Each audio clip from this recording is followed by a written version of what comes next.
Hôm nay anh em công ty Thiền Huyền lại tiếp tục đi bàn giao một bộ cửa nhôm hệ thủy lực màu xám đá bảo hành kết hợp với hệ thống trụ đình tạo sự sang trọng cho bộ cửa.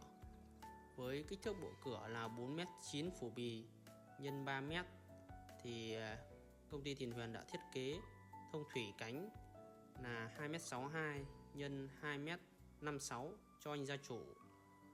Do yêu cầu của chủ nhà lắp cả khóa sàn và khóa ngang nên bên công ty em đã làm theo ý của chủ nhà để tạo sự chắc chắn cho bộ cửa đại hội với hệ thống tay nắm lệch tâm và bản cánh 185 kết hợp với phào trên cánh cùng với hệ thống phào biệt thự tạo sự sang trọng cho bộ cửa chính của gia đình. Quý anh chị có nhu cầu xin vui lòng liên hệ với công ty Thiền Huyền. Trân trọng cảm ơn.